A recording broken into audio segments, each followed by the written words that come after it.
Hey, what's up everyone? Chris here from Brick Players Union, and this is LEGO City Update number 8. And it's still wintertime, so as you can see, we still have some snow cover on the ground in the downtown. And it's only fitting because as I look outside my window in real life, there's been snow covering the ground for about a month straight now.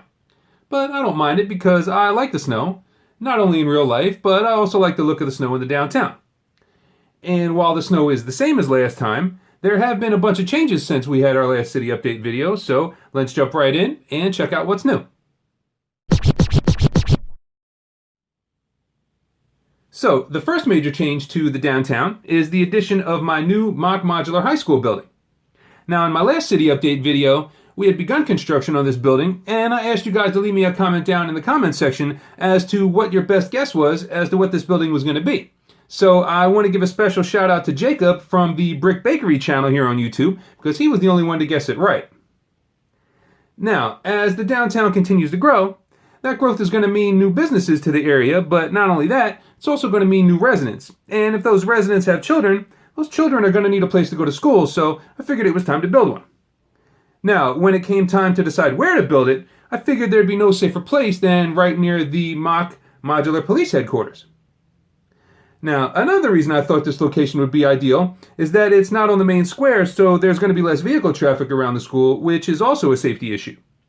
And on top of that, there's also another vacant lot next to the high school, which is the perfect location for a schoolyard playground, or maybe a garden, or possibly even a skate park. And as you can see, I've already built a wall around the lot, although I might eventually change that and put a fence around it of some kind. Now, as for the building itself, the high school consists of 3 floors, with the first floor containing the gymnasium and the upper 2 floors containing classrooms. Now, I'm not going to spend any more time on the building itself right now because I'll be releasing a standalone video about the high school, which will go into it in much more detail, both inside and out. But while we're on this side of town, I want to show you guys another idea that I've been experimenting with, and it's this rock wall here on the edge of the road. Now, one thing I was never really wild about was the fact that this road looks like it sits at the edge of a cliff, so I started playing around with some of these lerps just to see what it would look like, and I think if I build it up and fill it in a little bit more, it'll look pretty good. Definitely better than before. So I'm going to keep working on that going forward, and I'll show you guys the progress in future update videos. Another thing I've been working on are some different versions of some poles for some traffic signals, some street signs, and some street lights. Now, this first version here is a single pole with a stop sign represented by this 2x2 tile in red, a street sign represented by the 1x4 tile in green, and a street light up top, which is represented by this 2x2 round dome in light bluish gray. And this version over here you can see is pretty much the same, but I did turn the street sign 90 degrees, so traffic coming from different directions will be able to read it.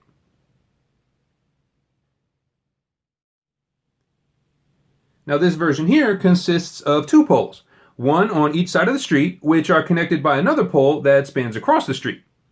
Now, this version has some pole-mounted walk and don't walk signals, as well as some pole-mounted traffic signals. And on the crossbar is another traffic signal, as well as some street signs facing in both directions. Now, if you like these light poles and you want to know how to build them, my next video is going to be a tutorial where I go into them in a lot more detail and show you exactly how I built them. So be sure and check that out if you're interested. Another change that I made to the downtown was to change this intersection here. I replaced the curved road plate with a 4-way intersection with crosswalks in preparation for some buildings that will be constructed here in the near future.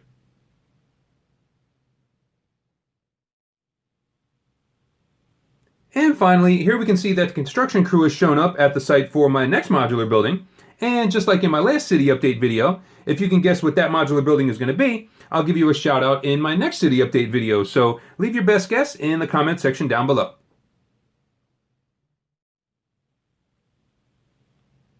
Alright, that's going to do it for this one. I really hope you enjoyed the video, and if you did, you can let me know by giving me a thumbs up. If you have not yet subscribed to the channel, please do. That is, of course, always greatly appreciated. And if you have a few minutes before you go, leave me a comment down below and let me know what you think. including your guess for what the next modular building is going to be. I'd also like to give a shout out to David West, Cool Jack, another shout out to my man Jacob at Brick Bakery, and also a special shout out to a brand new YouTube channel called Legos MOC. Be sure to go check him out and show him some love. And on that note, I'd like to thank you all for watching, and I'll see you in the next video.